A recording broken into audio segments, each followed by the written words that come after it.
Góðan daginn, góðir bæjarfulltrúar, bæjarstjóri og bæjarritari sem eru hér í fundasal bæjarskrifstofunnar á Reyðarfirði. Ég býð ykkur velkomin til 404. funda bæjarstjórnar Fjarðabyggðar og segi hann settan. Hér á dagskrá í dag eru fundagerðir bæjarráðs númer 915 og 16, teknar saman til umfjöllun atkvæðagreiðslu ef enginn hreyfir því andmælum. Fundagerð skipulags- og framkvæmdarréttar númer 43 og 44, sömuleiðis teknar saman til umfjöllun atkvæðagreiðslu ef enginn hefur því andmælum. Fjölskyldunefndar númer 41, stjórnar menningarstofu númer 23 og 24, teknar saman til umfjöllun atkvæðagreiðslu ef enginn hefur því andmælum, og hafnarstjórnar númer 331. Þá eru hér 3 almenn mál á dagskrá í dag. Það er sem breyting á aðal- og deiliskipulagi sem kemur hér vegna Búðareyri 12 á Reyðarfirði, vísar á skipulags- og framkvæmdanefnd, skipulagslýsing á vinnslustigi, framkvæmdaáætlun barnaverndar-þjónustu Fjarðabyggðar og sveitarfélagsins Hornafjarðar, vísar frá bæjarráði til staðfestingar hér í bæjarstjórn, og síðan siðareglur fjölskyldusviðs, uppfærðar siðareglur fjölskyldusviðs sem eru vísað til staðfestingar bæjarstjórnar sömuleiðis. Þannig að við göngum þá til dagskrá og byrjum á fundagerðum bæjarráðs 915 og 16. Ragnar Sigurðsson er dómari, gjörðu svo Ragnar.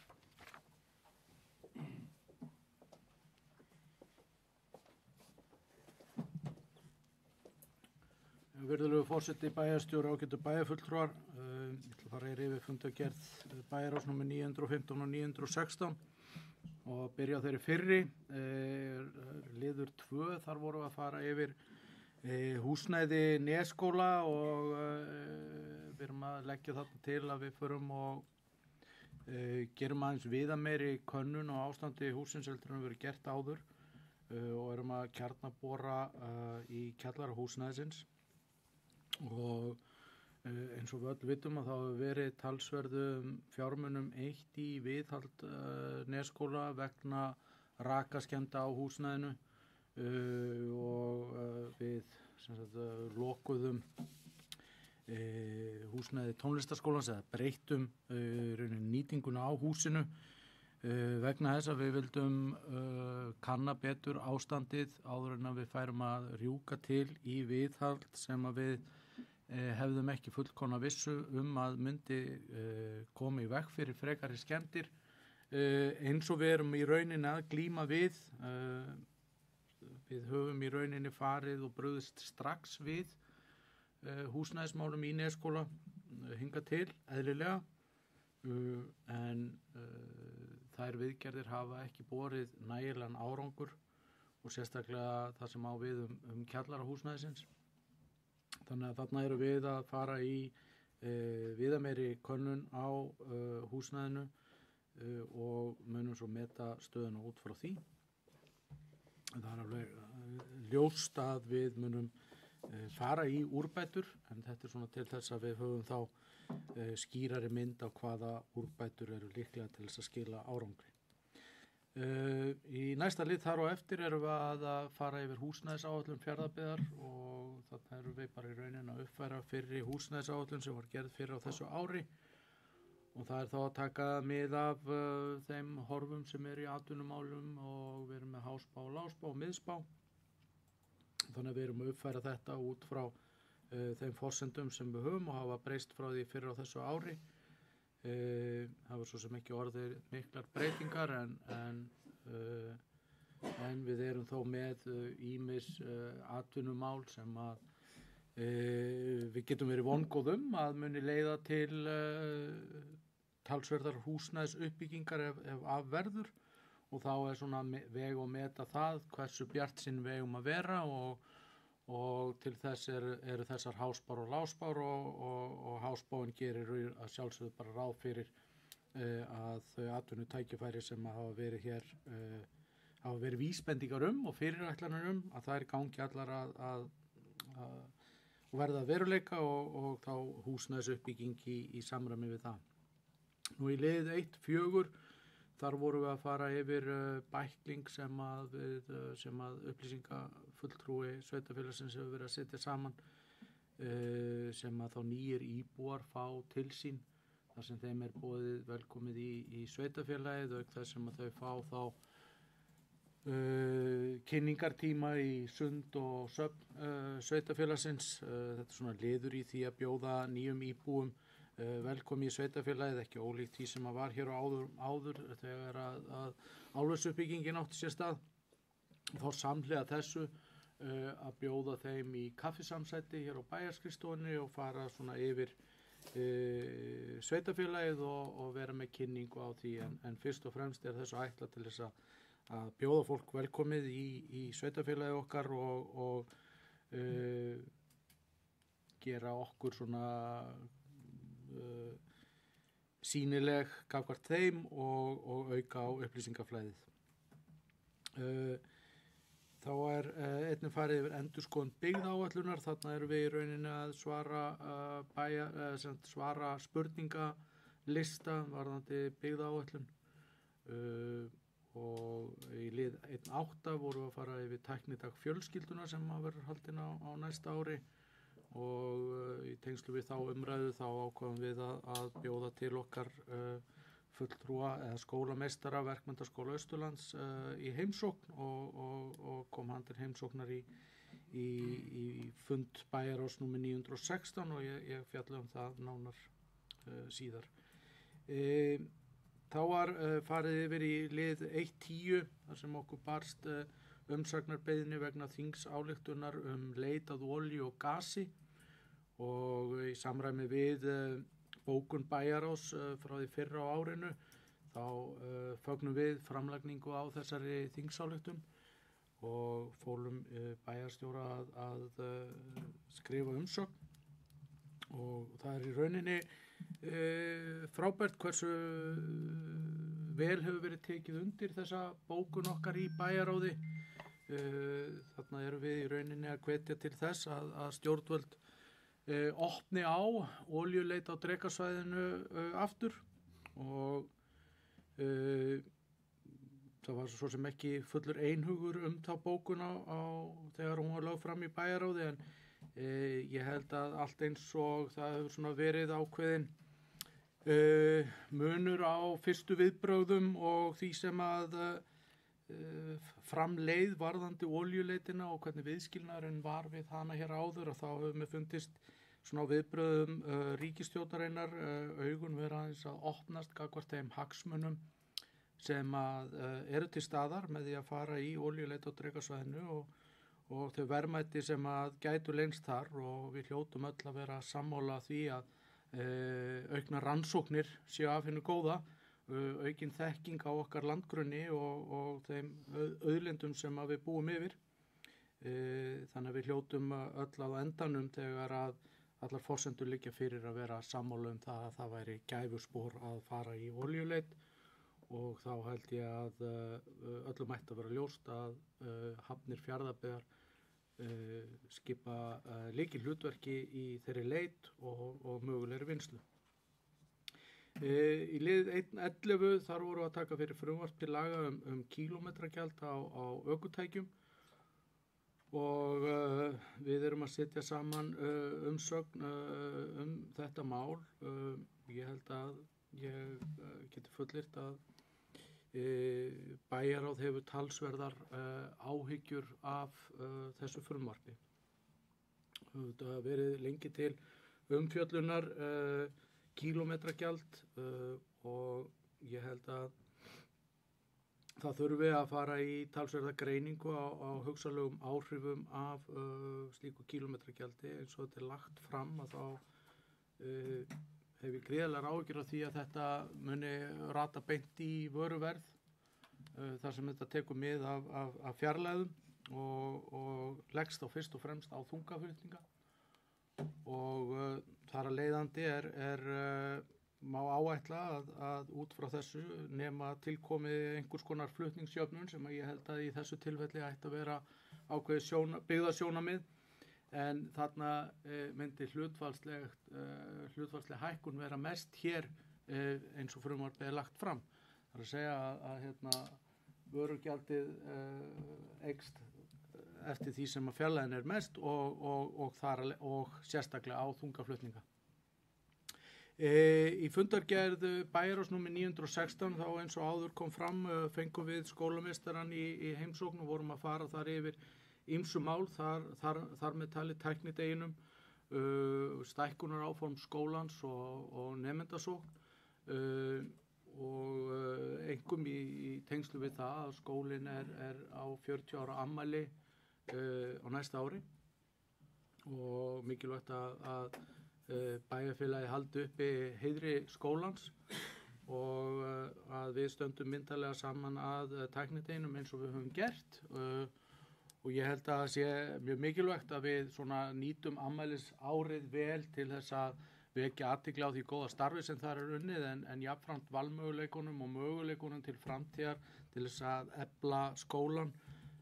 Þetta er merkileg stofnun og þetta var kraftur og hugvit Austfirðinga á sínum tíma sem að fóru að stað með þennan skóla og hann hefur vaxið og dafnað en ég held að húsnæðismál skólans við þurfum að horfa þangað og við þurfum í rauninni að fara að hanna það og svona sýna hvernig við sjáum skólan vaxa inn í framtíðina.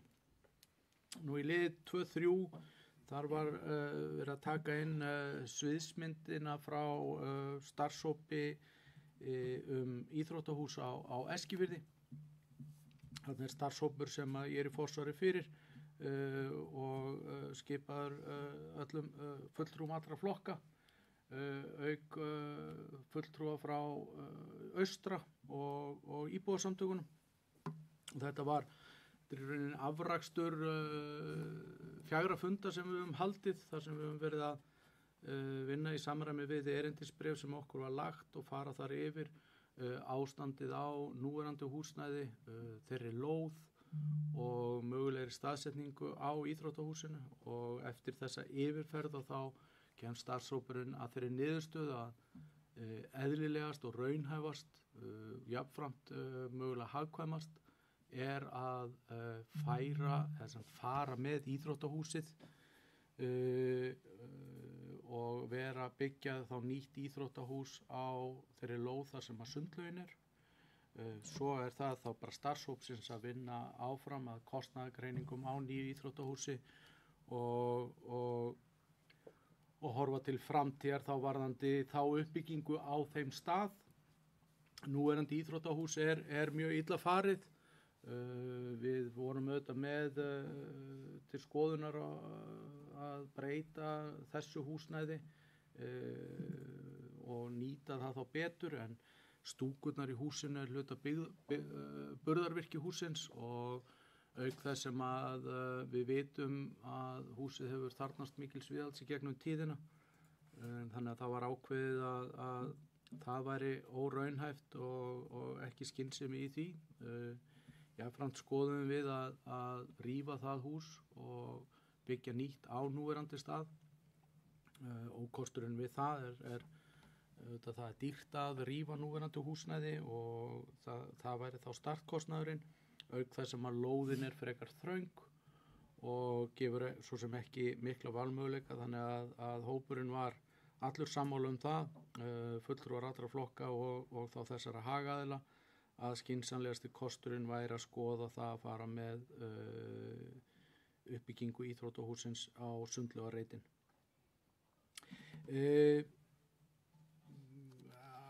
Annað í þessari fundargerð er uppfærslur á siðareglum fjölskyldusviðs. Þarna var verið í rauninni bara skerpa á siðareglum starfsfólk skjólstæðinga sem að vinna með skjólstæðinga inn á fjölskyldusviðinu. Og einnig erindi frá íbúarsamtökum Stöðvarfjarðar varðandi svona ýmis mál og gaman að sjá hvað þau í íbúarsamtökunum á Stöðvarfirði eru virk og duglega að senda okkur erindi og eitt svona mögulegum afrakstum þess að þau eru í sterkum Stöðvarfirði og eru svona að halda uppi reglulegu samtali sín á milli og það er bara vonandi að þau ná að halda þeim dampi áfram. Takk fyrir Ragnar. Orðið lausnum fundagerði Bæjarás, Stefán Þór Eysteinsson beðum orðið. Gerðu svo Stefán. Forseti, bæjarstjóri, kjörnir fulltrúar og starfsmaður. Starfsmaður, ekki starfsmenn. Ég ætla aðeins að fá að ræða undir fundargerðum Bæjarás. En kannski áður ég gera það bara minnast á að í dag er 22. október, það er bleiki dagurinn. Það sem þetta er svona dagur samstöðu og stuðnings þeirra sem hafa greinst með krabbaminn og aðstandu þeirra og það er gaman að líta yfir hópinn og sjá hversu margir eru með bleiku slaufuna eða eru bleikir nákvæmlega. Þannig að ég held við þekkjum öll einhvern sem hefur þurft að glíma þessa áskorun, þannig að ánægilegt að sjá þetta. En langar aðeins að taka til máls undir fundargerðum Bæjarás og byrja á þeirri fyrri fundargerð Bæjarás nr. 915 undir lið 1 sem er húsnæði Nesskóla eins og Ragnar Sigurðsson kom inn á áðan. Þarna fengum við fyrir þessa endalausu söguna þarna með þetta rými okkar í Nesskóla. Þetta svæði okkar sem við höfum oft farið í að skoða og reyna að laga. Hefur ekki gengið hingað til nógu vel. Þannig það er alveg klárlega mikilvægt að við skoðum vel og vandlega hvernig staðan er á þessu svæði áður en við tökum næstu skref. Þetta eru auðvitað töluvert rými til staðar þarna sem við vitum að kalla er eftir. Það er þörf á meira rými. Við glímum við það skemmtilega svona hausverk hausverk, það er gríðarlega jákvætt að það er mikill áhugi á tónlistanámi hér í Fjarðabyggð og í Neskaupstað. Þannig að það er mikil eftirspurn eftir þessu rými. Nú þegar þurfti fjölskyldunefnd að gera ákveðnar ráðstafanir fyrir þessu ári til að koma öllum fyrir. Þannig það er mjög mikilvægt að þetta sé skoðað gaumgæfilega og að þessi úttekt verði lögð fyrir Bæjarás sem fyrst. Ef ekki til eins annars en þá bara að eyða allir óvissu þetta rými. Við þurfum að vita hver næstu skref eru. Við gerum þetta ráð fyrir að áhuga á tónlistanámi hann haldist eins og hann er og því er bara mikilvægt að við vitum hvað við getum gert í næstu skrefum og já, þannig að mikilvægt að það er þetta ofta tíðum dýrt að fara í framkvæmdir og laga. Það getur líka verið dýrt að hafa rými sem við erum ekki að nýta. Þannig að það er mikilvægt að við förum og skoðum þetta og ég hlakka til þess að þessi úttekt verði lögð fyrir Bæjarás og það verið þetta sem fyrst.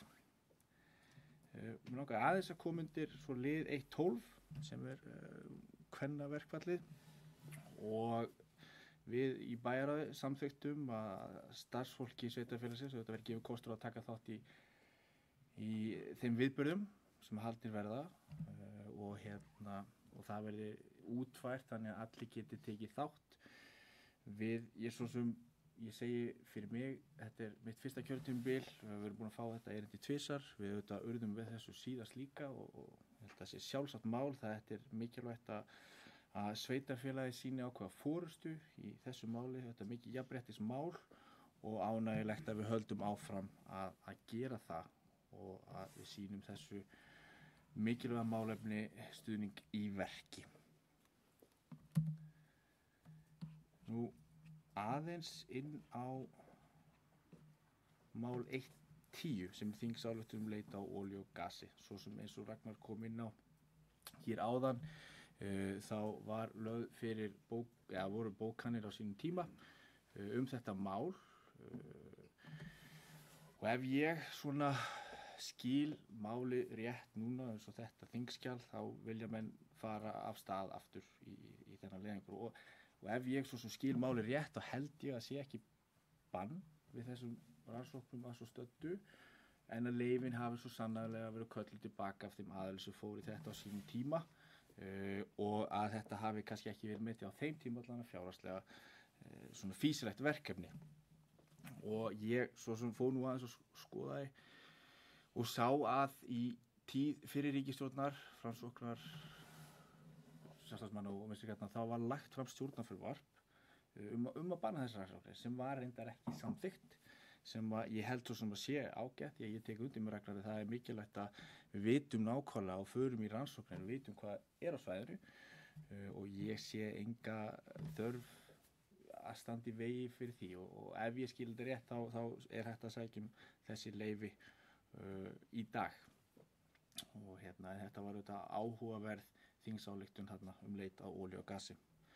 Aðeins 1.11 frumvarp til laga kílómetragjald og ökutæki. Ég held að það sjáist vel hversu mikið þetta hefur vafist fyrir Alþingi. Við erum búin að sjá ýmsar útgáfur af þessu.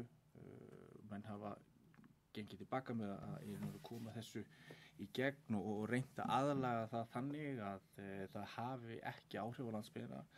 Nú er þetta komið hins vegar aftur fyrir og við auðvitað vitum það og þekkjum að sagan sýnir það að þegar svona gjöld eru lögð á þá bitnar það að miklu leyti á landsbyggðinni og ég held svo sem ekki annað en að það sé nú samhugur hjá öllum hér að standa vörðum þessa hagsmuni okkar.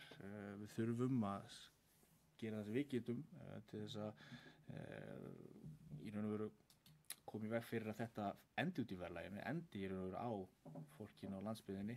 Þannig að þetta er mikilvægt verkefni fyrir okkur sem og þetta Alþingi að leysa úr. Svo er þetta það flækjustig að við erum með umferðar innviði sem að þurfa mikið viðhald. Við þekkjum þetta, höfum kallað eftir því lengi. Við vitum það á þungaflutningarnir, við höfum séð kynningar af því. Þeir eru auðvitað slíta vegur töluvert mikið meira en aðri bílar. Þannig að þetta er auðvitað svona ákveði jafnvægislista að ná þessu rétt. En ég er sammála því það er mikilvægt að við gerum það sem við getum til þess að koma í veg fyrir að þetta endi að einhverju leyti á fólki út á landsbyggðinni.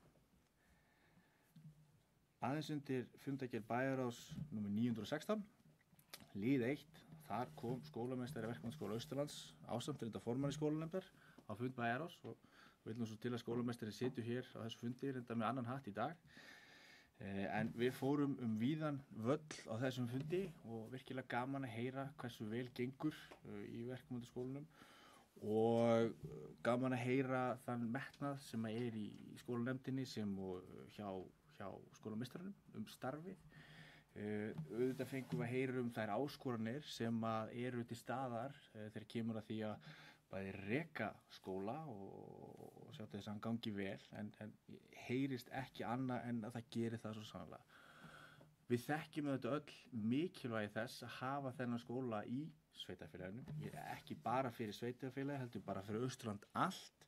Við þekkjum þetta frábæra starf sem fer fram bæði bóknám og svo þetta starfsnámi gríðarlega mikilvægt og vel að því staðið og við þekkjum öll hversu mikilvægur skólinn er ekki bara fyrir atvinnulífið, heldur líka bara fyrir samfélagið.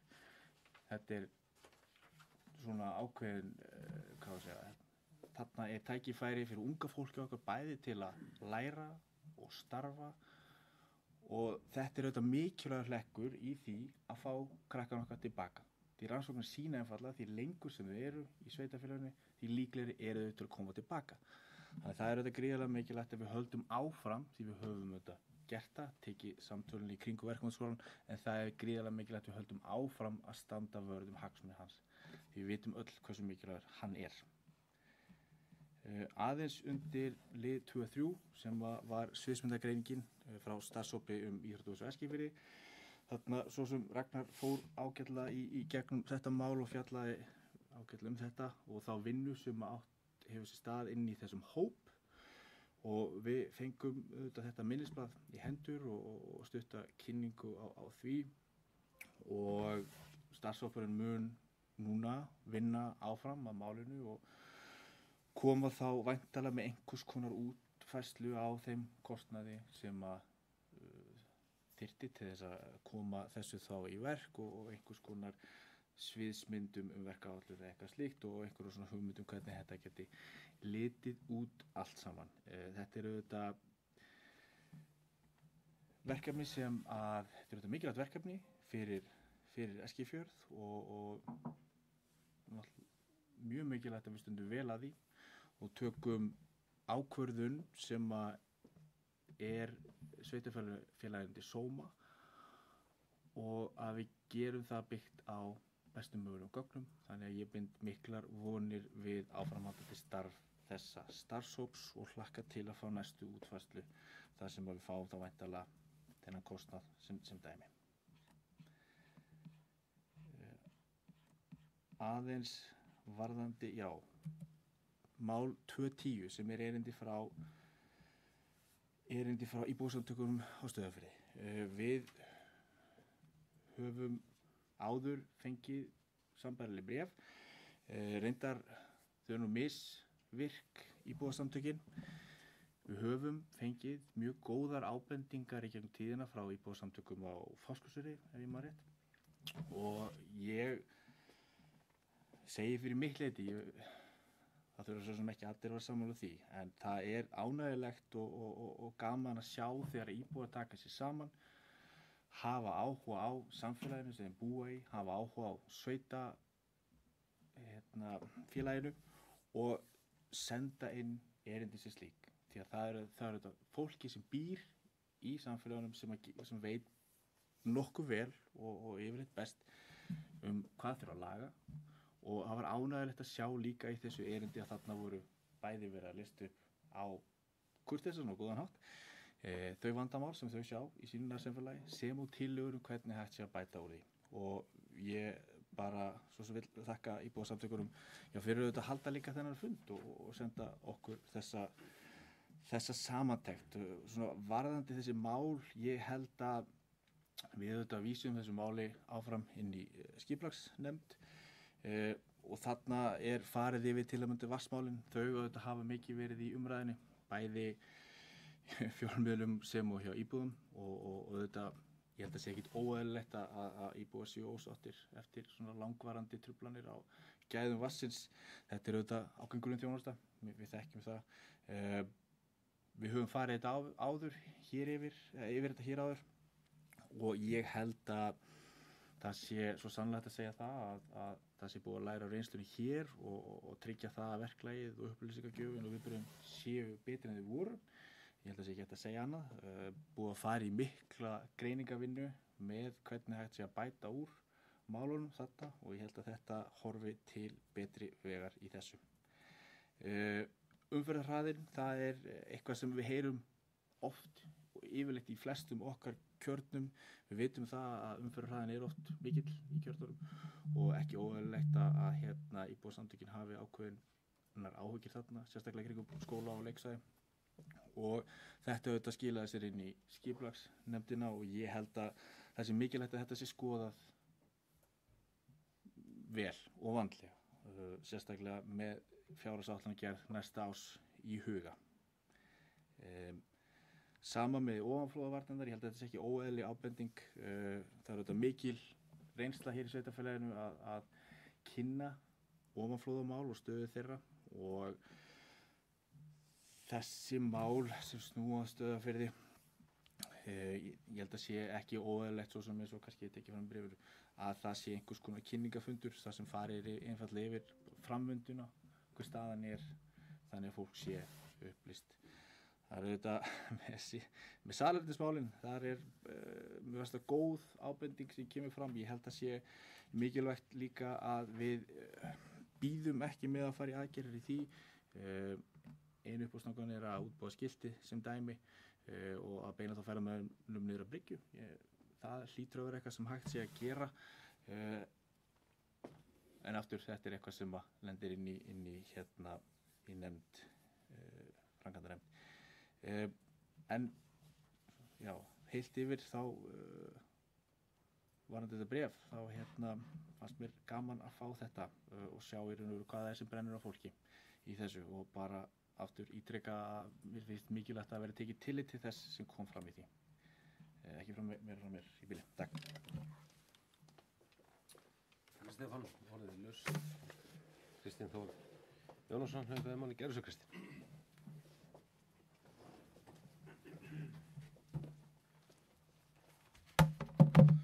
Forseti, ágæti bæjarfulltrúar. Ég vil taka þetta máls vegna fundagerðar bæjarráðs 916 starfshóp íþróttahús Eskifirði og ég vil fagna þessum nöðsynlegu og jákvæða áfanga sem náð, enda verið áherslumál núverandi meirihluta og mikið hjartarsmál fyrir mig persónulega að nú hylli að börn og íbúar Eskifirði hafi aðgang að íþróttahúsi í sínum heimabæ á ný, en ekki hefur verið notað íþróttahús á Eskifirði síðan 2022 og börn þurftu á tímabili að æfa íþróttir úti, það stóð talvan, börn þurftu að æfa íþróttir úti og sem ekki viðunandi. Því fagna ég bara þessum áfanga að þessi starfshópur sé komin á fullt og bara vonandi verið málið klárað. Það verið Kristinn, aukvæðisljós. Þá sko þetta að fá að taka aðeins til máls undir þessum tömum fundagerðum. Nú kannski svona svipuðum nótum og þeir sem hér áður talið sem kannski er eðlilegt, þessum svona stærstu málin eru þarna inni.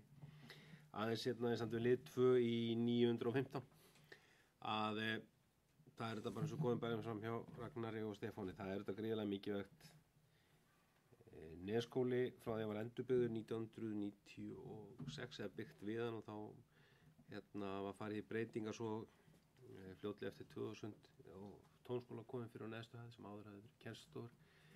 Reyndar í fyndinni hafði verið íþróttasalur þegar að Nesskóli byggður fyrir hluta síðustu aldar að tónskóla var komið fyrir sem var mikil bragabót á bara samþættingu skólastarfsins eins og við þekkjum.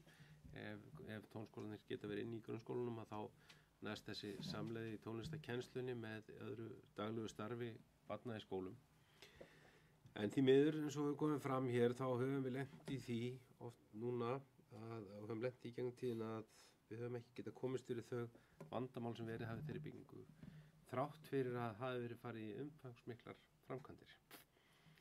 Við höfum bæði náttúrulega dreina frá húsinu, við höfum þétta, við höfum reynt að fara á alla hana hátt sem hugsast getur til þess að koma í veg fyrir það að raki komist inn í bygginguna og sem verður svo til þess að vinnuumhverfi í tónskólanum hefur orðið heilsuspillandi fyrir starfsmenn og nemendur.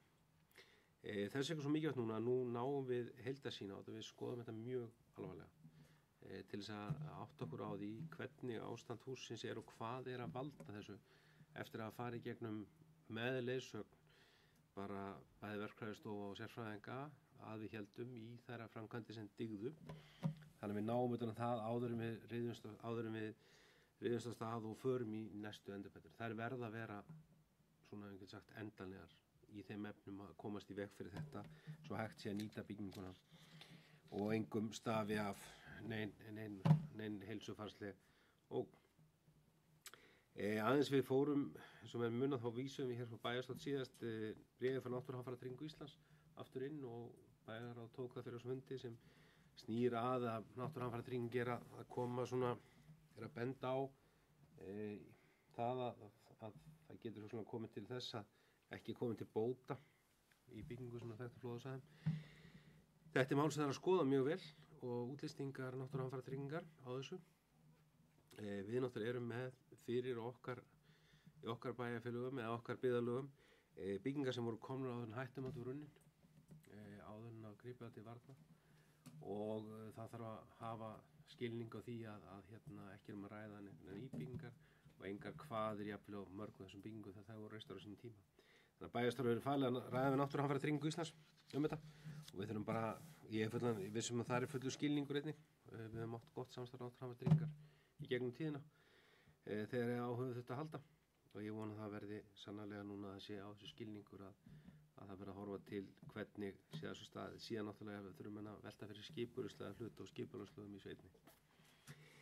Aðeins olíu og gas, það er svona ekki mikið hér að bæta. Það er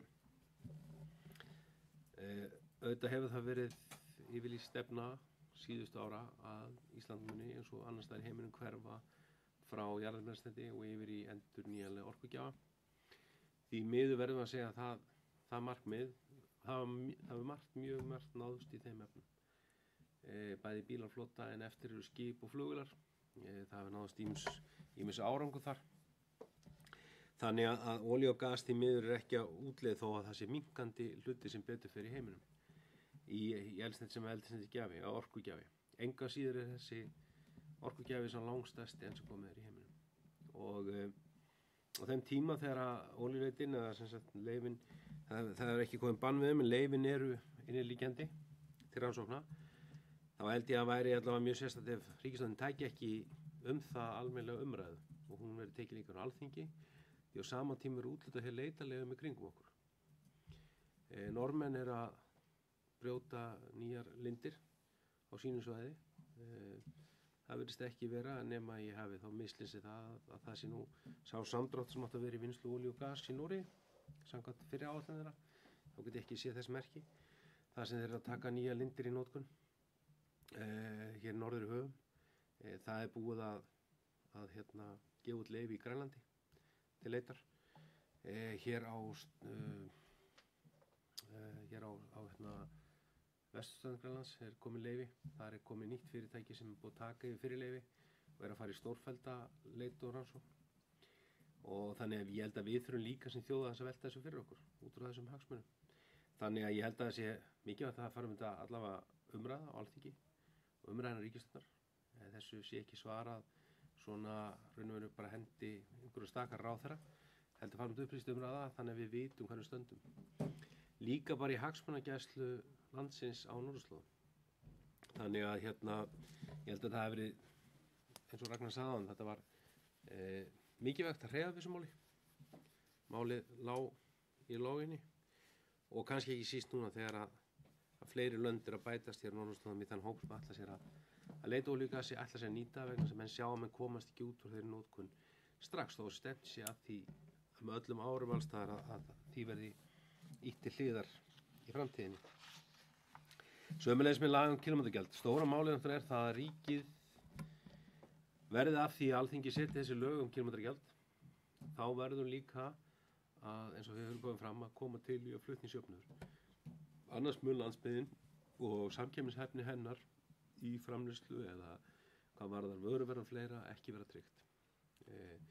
Við vitum það á þegar rannsóknin gerðir að kannski einkabílar hér út á landi keyra meðaltali minna heldur en til þess fólk með einkabíla í Reykjavík, stór höfuðborgarsvæðinu. En enga síður er allt til okkar flutt með vöruflutningabílum og meira og minna. Og það mun leggjast náttúrulega þyngst á þá flutninga, þannig að til verður að koma einhvers svona flutningsjöfnun ásamt því að ríki verður að halda uppi öfluga verðlagseftirliti að því á sama tíma munum verða áfram með jarðefnaeldsneytisbíla næstu ár og eflaust áratugi. Það ætlar enginn að fara að henda jarðefnaeldsneytisbílum í dag. Það er ekki í anda hringrásarhagkerfisins.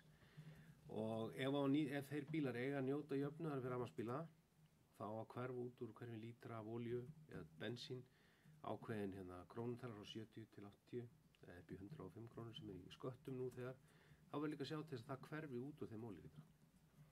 Verði ekki líka álagi sem þá innflutningsaðilar olíu nýta sér.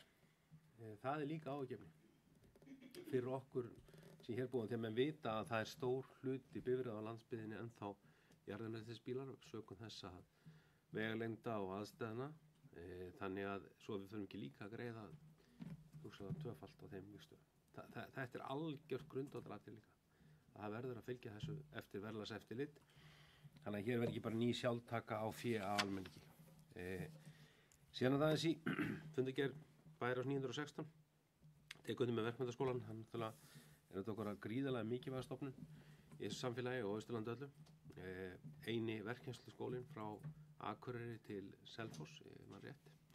Og okkur náttúrulega á þessu samfélagi og landinu öllu þannig mikilvægi í því að geta mennta fólk í þeim greinum.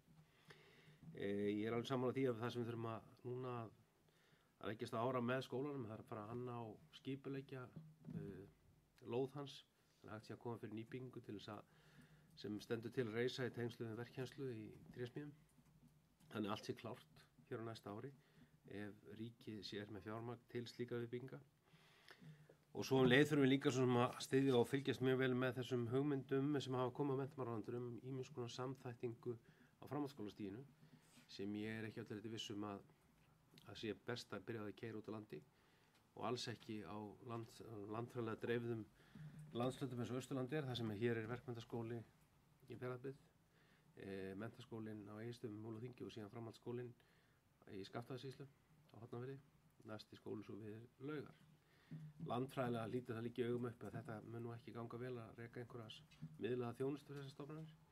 En ég hvet ráðandi að indreiði til svo við munum gera ef við fáum tækifæri til ráðherra að gera þessa tilraun á höfuðborgarsvæðinu þar sem þéttleikinn er töluvert mikið meiri og þar geta menn nú aldeilis pröfukert samstarfshugmyndir og sameiningarhugmyndir stofnana en landsbyggðin þurfum ekki að byrja á því tilraunamódeli.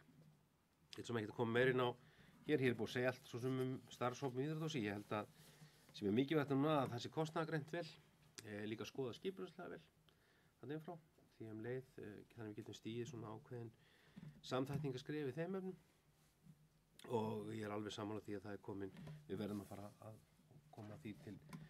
koma því til lands að upprýsi íþróttaaðstaða á Eskifirði sem getur tekist á íþróttakennslu í skólum og íþróttaiðkun barna og ungmenna og allra. Það hefur dregist allt á lengi okkur. Síðan bara svona lokin hveti ykkur til þess að lesa byggðaáætlun, það endurskoðun byggðaáætlun í gangi, ekkert skemmtilega þess að byggðaáætlun. Og bæjarstjóri lagði fram drög að svörum sem bæjar fór yfir og fjallaði og bæjarstjóri falið að senda inn. Byggðaáætlun er gríðarlega mikið tæki. Við höfum stundum efasemdir hún virki, en hún er samt mikið tæki, hún er stjórntækið. Það sem við þurfum að sjá þar og höfum lagt áherslu og bæjarstjóri áherslu á í sínum svörum er það að hún verði einfölduð. Byggðaáætlun í dag er of mikið stjórnsýslu torf.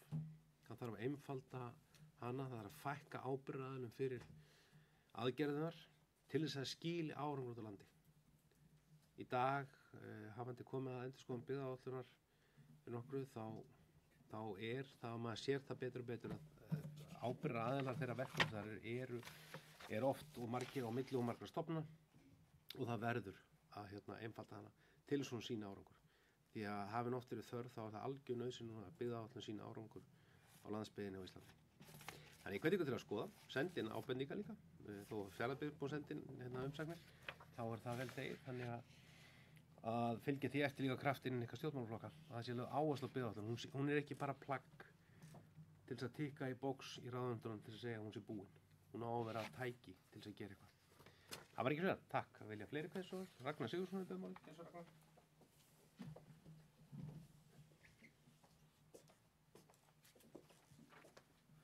Já, stutt varðandi lið 1.10 í fundargerð bæjarráðs númer 915. Ég ætla í rauninni bara að fagna þeirri stefnubreitingu sem hefur orðið hér og ég heyri ekki annað en að það sé komin pólitísk samstaða allra flokka að við hvetjum til olíuleitar. Það er fagnaðarefni og ég hrósa í rauninni þeirri stefnubreitingu sem hefur þá verið hjá Fjarðarlistanum með að standa með okkur í að hvetja til að við hefjum olíuleit að nýju. Og það er í rauninni í samræmi við svona þetta pólitíska landslag. Ég minnist þess að þegar við fórum og bókuðum í bæjarráði að það var þingmenn og fjölmiðlar sem héldu að við værum með eitthvað grín. Hvort við værum alvöru að hvetja til olíuleitar og svo svona eftir því sem að framhafa liðið stundir og fólk áttar sig á því að eitt útilokar ekki annað og þó svo við séum að vinna að uppbyggingu grænnar orkuframleiðslu að þá útilokar það ekki skynsemina í því að hefja olíuleit einfallega vegna þess að fasa út jarðefnaeldsneyti tekur miklu lengri tíma heldur en allar fyrri áætlanir hafa gert ráð fyrir og við munum notast við jarðefnaeldsneyti að minnstakosti næstu 100 árin leyfi ég mér að fullyrða. Allar spár gefa það til kynna. Þannig að það er ósköp eðlilegt að við skoðum til hlítar hvaða auðlindir við höfum hér við landgrunnin og hvort að við getum nýtt þessi verðmæti eins og önnur lönd gera og eins og nágrannalönd okkar eru nú þegar að gera, eru að efla olíuleit. Og þetta er það þannig að þó svo að sé ekkert sem að hamli því í íslenskum lögum að fara í olíuleit, þá var það alveg rétt eins og Stefán kom inn á og stóð hér til að banna hana. En það þarf auðvitað stjórnvöld til að koma að málinu og heimila og fara í útboð á olíuleit að nýju. Það er eðlileg aðferðafræði, við höfum farið að áður og það ósköp eðlilegt að við tökum upp boltan þar. En fyrst og fremst þá fagna ég því að það sé komin hér pólitísk samstaða þetta mál. Það gefur tilefni til þess að við höldum áfram okkar baráttu fyrir því að við opnum augum okkar gagnvart þeim tækifærum sem að eru mögulega hér til staðar og engin ástæða til þess að útiloka það og fyrst og fremst í þágu þekkingar og rannsókna að við gerum allt sem í okkar vegi stendur til þess að liðka fyrir því að það verði farið í olíuleit. Takk fyrir Ragnar, leiði ég að kynni Birgi Jónsson, þá ætla ég að leiðrétta mig, ég sagði vesturströnd Grænlands áðan, ég ætla að segja austurströnd Grænlands. Birgi, kemur svo.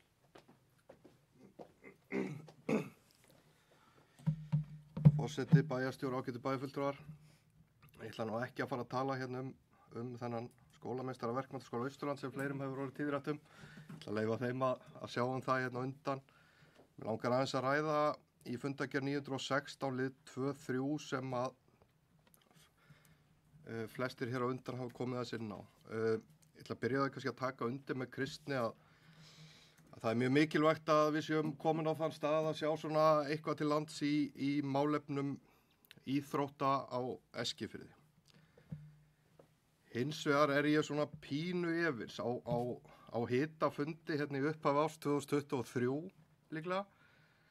Þá lýsti ég þeirri skoðun minni að hérna fyrir mér væri mikilvægast að íþróttahúsið væri nálægt skólan og svo skoðun mín hefur ekkert breyst.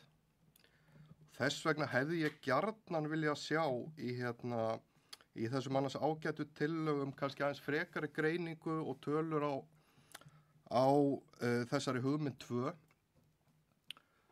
og ég tek þá undir með Stefáni sem sagði hérna áðan að það veri mikilvægt að góð greining lægi fyrir, en ég fagna þessu og þótt að ég hefði viljað sjá aðra niðurstöðu, en ég býð spenntur eftir að sjá frekari greiningu á þessu til að mögulega geta snúist í minni afstöðu. Annað kannski sem að mér fannst svona að hefði mátt vera er samráð við skólan. Þetta er sennilega stærsti notandinn á íþróttamannvirkjunum og ég veit að nú er að fara í gang samráðsferli við skólan og ég held sér mikilvægt að vanda þar til verka af því að ég svona þekki þetta aðeins varðandi fyrirkomulagi við að koma börnunum til og frá sundlaug, þannig að ég held að sé mikilvægt að hlusta vel þar og sjá hvaða sjónarmið koma þar fram. Takk. Takk fyrir Birgir, orðið laust undir fundingina Bæjarás. Já, hér því Seljan, þú varst hárbreytt undan, passbreytt undan, gerðu svo vel. Ég velti bara fyrir mér hvort það sé út af svona fína kósígalla sem í. Það er svona sást ég svona vel. Herru forseti, bæjarstjóri, bæjarfulltrúar og aðrir. Ég ætla að fá að nýta tækifærið og koma inn á bleikadaginn sem er einmitt í dag. Á þessum degi reynum við að klæða okkur í bleikt eða berum bleiku slöfuna og lýsum skammdegið upp í bleikum ljóma. Bara til að minna okkur á þá sterku og hugrakku einstaklinga sem lifa með krabbameini. Þannig að ég vildi bara aðeins koma inn á það og þess vegna er ég auðvitað hérna í þessum fína kósígalla. Svo ætla ég að taka við það sem Birgir sagði að aðrir mættu tala um verkmenntaskólann, þannig ég kem inn á það, en fyrsta máli var 1.4 í bæjarráði 915 sem ég ætla að fá að þakka upplýsingafulltrúa Fjarðabyggðar fyrir sína vinnu. Við gerðum upplýsingabæklings fyrir nýja íbúa Fjarðabyggðar. Þetta er afar jákvætt og mikilvægt skref í átt að efla móttöku og aðlögun nýrra íbúa hér í samfélaginu okkar. En í þessum bæklingi, eins og aðrir hafa séð hér inni, er hægt að finna helstu upplýsingar um þjónustu sveitarfélagsins og þetta er hagnýtt og hlý leið til að taka á móti fólki sem flytur hingað. Hjálpar því að fóta sig og finna strax tengingu við samfélagið okkar. Já, þá er komið að verkmenntaskólanum. Mjög gaman að sjá að það er bæði að tala um verkmenntaskólan og málefni verkmenntaskólans í báðum fundargerðum bæjarstjórnar. Og eins og aðrir hafa komið inn á þá er þetta mikilvægt að fyrir okkur sem sveitarfélag standa vörðum þetta öfluga starf og taka virkan þátt í að ræða framtíð skólans og og halda honum uppi. Og þá auðvitað einmitt eins og stór hlut sem ég alltaf spenntust fyrir á hverju ári, það að mæta á tæknidag fjölskyldunar sem að verður haldinn laugardaginn 18. apríl í Verkmenntaskólanum og þá verið að fagna 40 ára afmælinu. Þannig að ég mæli með bara að taka daginn frá, setja hann inn í dagatalið, mikilvægt að skrá hann hjá sér því að þetta orðið auðvitað fastur liður hjá okkur hér og ótrúlega gaman að fá að sjá dagskrána sem svo fjölbreytt og lifandi, bæði fyrir börn og fullorðna. Ég mæti oftast bara leið og opnar og næ ekkert að fara heim fyrir en bara þegar dagskráin búin þar sem að öllum finnst svo gaman að vera þarna. En þetta auðvitað markmið tæknidagsins að efla forvitni barna og ungmenna og þannig og vekja bara athygli hvað þetta og verkmennt og tæknin skemmtileg og spennandi. Þannig að ég vildi bara koma inn á þetta. Síðan líka 1.12 í sömu fundagerð. En núna á föstudaginn, 24. október, verða 50 ár liðin frá sögulegum kvennafrídegi. Þegar 90% íslenskra kvenna lögðu niður störf, bæði launuð og ólaunuð, til að krefjast jafnréttis, virðingar og réttlátara launastefnu. Þannig að þetta voru tímamót í íslenskri sögu. Þetta var dagur sem að breytti viðhorfum og lagði grunna þeirri jafnréttisbaráttu sem við höldum áfram að berjast fyrir hér í dag. Á þessu merkisári núna hafa fjölmörg samtök kvenna, feminista, hinsegin fólks og fatlaðs fólk sameinast undir merkjum Kvennaársins 2025 og núna hefur bara síðustu viku hafa verið fullt af viðburðum, sýningum, lestrarverkefnum, fræðsluátökum sem að minna okkur á að baráttunni ekki lokið. Enn kynbundinn launamunur, það eru hindranir í vegi kvenna, kvára og jaðarsettra hópa, bæði í atvinnulífinu og samfélagslegri þátttöku. Og þá má einmitt líka nefna það að konur bera enn megin ábyrgð á umönnun barna og heimilis og kynbundið ofbeldi faraldur. Núna í ár var tekin ákvörðun það að í staðinn fyrir að berjast hver í sínu horni þá tóku skipuleggjendur ákvörðun að sameina konurnar á Austurlandi, halda einn kraftmikinn viðburð sem verður á Egilsstöðum í ár og reiknaði með að hann verði Fjarðabyggð á næsta ári og því vildi ég bara fá að hvetja konur og kvár í Fjarðabyggð að taka þátt í viðburðin sem fer fram á Egilsstöðum núna á föstudaginn. Og það rosa mikilvægt að við komum og sýnum samstöðu, bæði sem einstaklingar og sem sveitafélag og gerum starffólkinu hér kleift að taka þátt í þessum degi. Því þetta ekki aðeins áminning fortíðina, heldur ákall líka framtíðina. Þannig að við höfum öll ábyrgð á því að halda áfram þeirri vegferð sem að konurnar hófu fyrir 50 árum síðan, skapa samfélag þar sem jafnrétti raunverulegt og ekki bara orð á blaði. Þetta var það sem ég vildi segja. Takk fyrir. Takk fyrir Hjördís. Stefán Þór Eysteinsson beðum orðið, gerðu svo eftir á.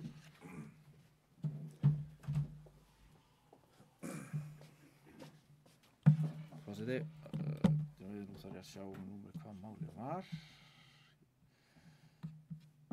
Þetta var fundagerð bæjarráðs 915, máli 10. Akkurat, takk fyrir það. Ég svona Takk Ragnari fyrir hlý orð í mín garð í þessu máli. Svona að ganni mínu skoðaði ég bókul mín á sínum tíma og ég svo sem stend á ennþá við hana. Ég held í þessu mikilvægum málum auðvitað mikilvægt að við tryggjum orkuöryggi okkar til framtíðar. En ég á þeirri skoðun að það sé mikilvægt að við séum að taka þar með af sjálfbærum lausnum í orkuskiptum eins og við getum. Þetta hefur komið fram í máli nokkura hér að það sé hægarsætti gert og það alveg hárrétt, það það. En ég lít ekki svo á að við eigum þá ekki að gera tilraun til að takast á við það verkefni á þann hátt því að þetta bara mikið samfélagslega ábyrgð hjá okkur, sérstaklega ég tala fyrir Ísland, það mikið í húfi þegar við horfum á hlýnun loftslagsins og skuldbindingar okkar líka í öllum þeim samningum, alþjóðasamningum Þannig það kannski kemur svolítið skakt út ef við erum síðan að hvetja til olíuleitar. Eins og ég sagði svo sem áðan eftir því sem gerst næst þá eru rannsóknir áfram leyfðar, hafa ekki verið bannaðar. Þó svo síðastu tilraun til þess að banna það hafi verið auðvitað, sem ég sagði áðan, í tíð fyrir ríkisstjórnar, komst ekki í gegn og ég er alveg sammála því. Rannsóknirnar eru mikilvægar. En að sama skapi er ég ekki að hvetja til olíuleitar svo því sé nú haldið til haga. Þannig að í mínum huga er stefnan óbreytt, leggjum áherslu á sjálfbæra lausnir sem að í raun og veru hafa langtíma hagsmuni samfélagsins í huga því að það eru miklar breytingar að verða í veðrinu út af þessum loftslagsáhrifum og við auðvitað höfum mikla ábyrgð í því að reyna að sporna við þeim. Þannig að já, bara svona til að árétta það. Ekki meira í byrjun, takk. Það er Stefán Ragnar, þú erum að tala tvisvar. Jú, ef þú mátt bregðast við því og þú telur að Stefán hafi ekki fullu svarað því, það mátt ekki fara út úr efnið. Gjörðu svo vel.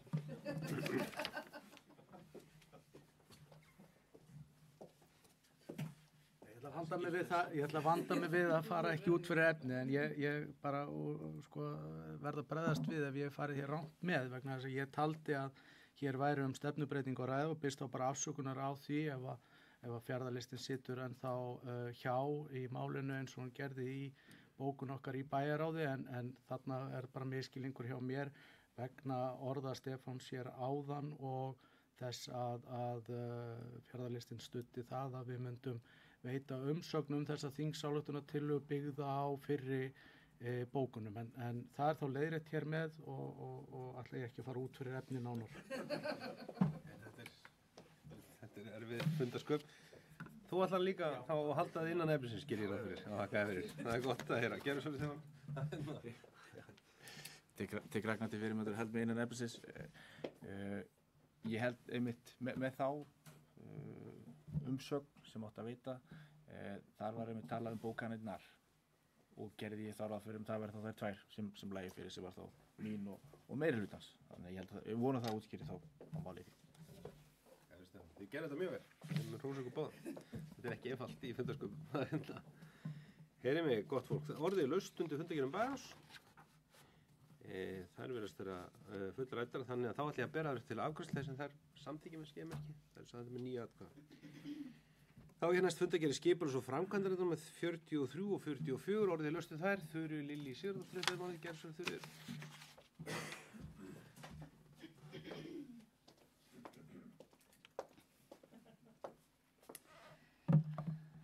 Forseti, bæjarstjóri, bæjarfulltrúa og starfsmenn. Ég byrjaði að óska öllum til hamingju með bleikadaginn og mjög gaman í tekundi það sem aðrir hafa sagt. Hvað er mikil þáttaka með hann sem er bara greiðarlega ánægilegt og sýnir mikla samstöðu. En mér langar að tala hér fundagerð skipulags- og framkvæmdarnefndar í dag með fund númer 44 en það er fyrst númer 41 sem er marg umræddur göngu- og hjólastígur frá sómastöðum að afleggja austur við álver.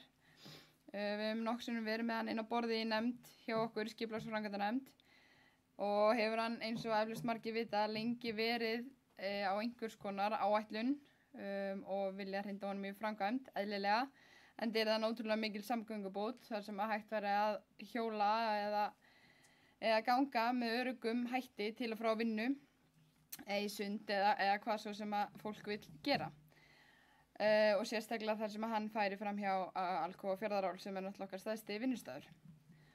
Loksins er alltaf verið klárt við þennan fyrsta áfanga sem er sem sagt eins og ég sagði hann að afleggja hann austan við álverið og við erum búin að vera í vinnu með vegagerðinni. Þau voru að klára sína öryggisrýni og þá eftir því sem ég best veit er ekki mikið því til fyrirstöðu að við getum farið í þessa framkvæmd. Við höfum verið að nýta tíman og leggja rafmagn meðfram stígnum þar sem að lagt upp með hann verði upplýstur. Með ljósastörum sem sagt, en það er mikilvægt að vanda til verka og við ræddum mikið á síðustu fundi og höfum áhyggjur af aðstöðinni til að fara yfir veginn við afleggjaran austan við álverið fyrir þá sem að koma til með að fara hjólandi eða gangandi til vinnu í álverinu og það er mikill umferðarþungi og okkur finnst líklegast að það sé heppilegast að setja brú eða undirgöng og fólum við stjórnanda að vera í samtali við forsvarsmenn Alcoa Fjarðaáls varðandi þennan þátt, þannig að hann er enn óleystur.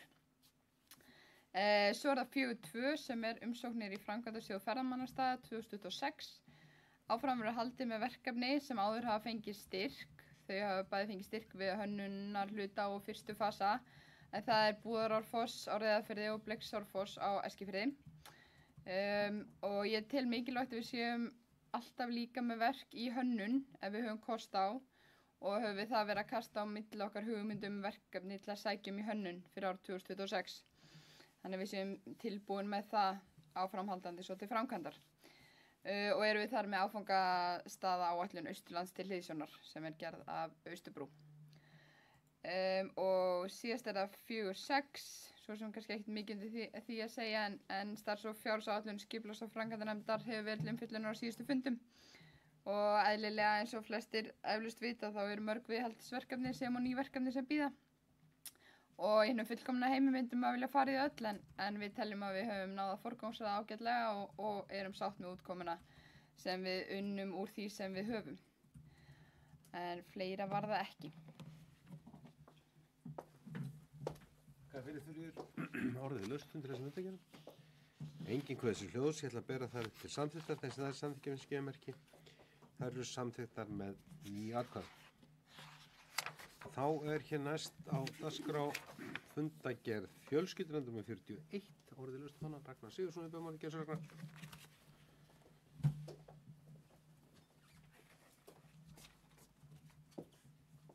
Ég ætla aðeins að fjalla hérna uppbyggingu padelvallar á Reyðarfirði. Ég ætla í rauninni bara að fara aðeins yfir það að við fáum til okkar umsókn þar sem er aðili sem er ekki búsettur hér fyrir austan sem er að sýna því áhuga að byggja upp padelvelli og þetta er mjög skemmtilegt mál. Ég held að við höfum ekki fengið áður aðila sem er hyggst á svona uppbyggingu hér í sveitarfélaginu sem er til þess að efla í rauninni lífsgæði og svona heilsueflandi samfélag í Fjarðabyggð og þarna er aðili sem er að horfa á markasvæði sem er allt Austurland. Er ekki að biðja fjármuni frá sveitarfélaginu, eingöngu samstarf og hyggst leigja í rauninni hluta af gamla íþróttahúsinu á Reyðarfirði.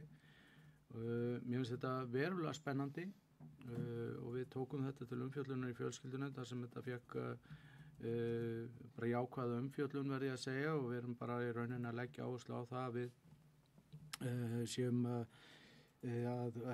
standa rétt að þessu, bæði standa rétt að kynningunni og erum þá hefja þá næsta skref sem er þá samráð við íþróttafélagið og skólayfirvöld.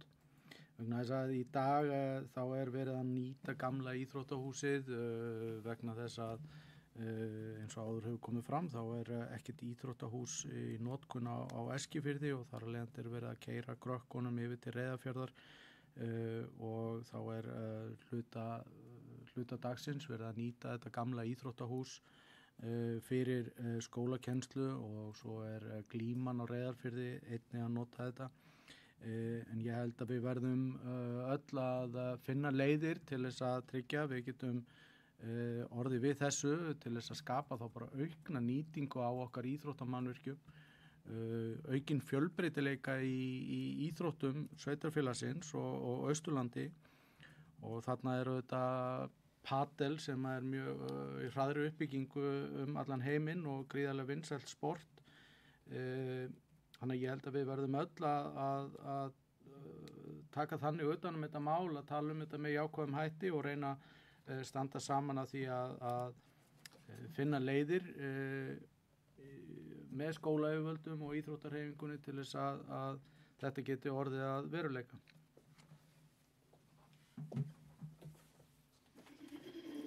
Ragnar, Þá orðið laust söndaginn. Fleiri hvað þessu ekki hljóðs, ég ber henni eftir samþykktar, hún samþykkt með 9 atkvæðum. Þá næst fundagerðir 23 og 4 frá stjórn menningarstofu. Ekki orðið laust og skvættir að fá þetta til máls aðeins undir þessum fundagerðum. Það nú kannski ekki aðtegli eins og með sjá fyrir á þessum fundi 23. Þá voru að leggja fyrir og kynning frá Stíku Arkitektastofu sem að hanna fyrir okkur Stríðsfrársafnið hér, nýbyggingu Stríðsfrársafnsins. Og í þeim efnum varum við að leggja fyrir okkur svona grundvöllin að hönnun þess útfærslum sem við samþykktum þarna og vísuðum til stofunar að ganga frá aðaluppdráttum svo hægt var að fara í leyfisumsóknir á byggingatengingum og svo sem þau hlaupirum kannski aðeins yfir það í fund 25 sem var núna á mánudaginn kemur, þar voru þær samþykktar endanlega samhljóða í hópnum, í stjórninni. Þeir uppdrættir eða þær teikningar sem fel í sér að ásamt núverandi bragga munu 2 aðrir braggar verða byggðir fyrir vestan hann og þeir tengdi saman í framtíðinni með göngum, svona svipuðum í anda gangnana sem voru timburgangana sem tengdu braggana í gamla herspítalunum. Reyndar ekki alveg eins því að við munum hafa það auðvitað með gleri. Jafnframt þá austan við mun koma stór braggi sem verður geymslusafn og geymsla og sýningarsalur fyrir bifreiðar og önnur tæki safnsins.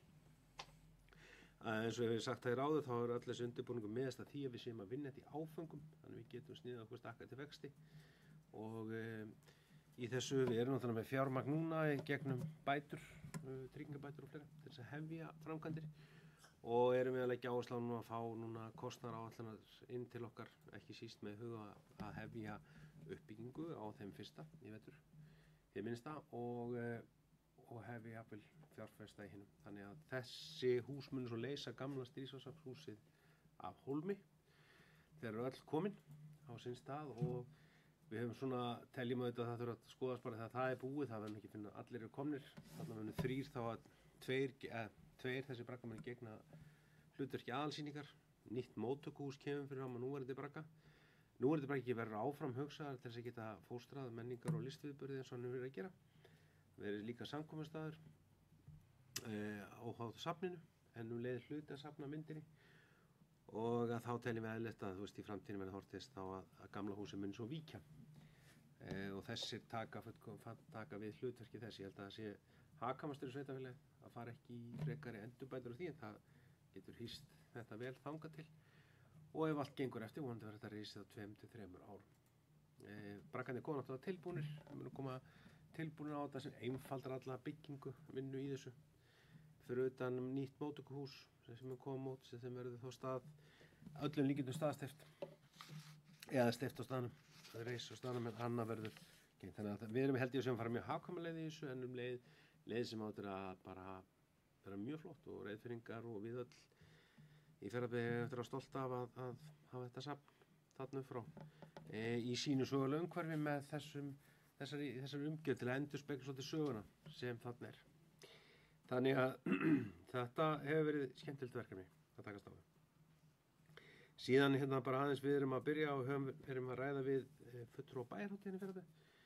Á fundi 23 kom fulltrúar útsæðis og franskata til okkar og svo við erum búin að hitta núna í millitíðinni á síðasta fundi stöð í stöð og síðan er næsta flug að koma til okkar vonandi næsta og hérna við vildum svona heyra bæði fara aðeins yfir framkvæmdið hátíðana aðkoma okkar að þeim og það sé allt saman bara þannig að samskiptin séu góð. Þessi hátíð eru gríðarlega mikilvæg fyrir okkur í þessu samfélagi og góður og mikilvæg hluti af menningarlífinu og síðan mun hátíðin einnig alltaf stjórnin einnig að ræða útfærslur og fleiri tengslu. 7. júní og húslega leggja til einhverjar nálganir þar svona til þess að langt síðan að sú hátíð hefur tekið umfjöllunar hvernig hún fer fram. Þannig að það er að nægu að taka í stjórn menningarstofu en betur fer og verður í vetur og það var ánægilegt samstarf og gott sem þar er milli okkar sem í henni sitjum. Það var ekki fleira, orðið laust. Einhverjum hljóðs, ég ætla að byrja að funda að gera stjórn menningarstofu. Það er sagði þetta með 9 atkvæðum. Þá er næst hafnastjórn, númer 331. Orðið laust hana, vill einhver þessi ljós.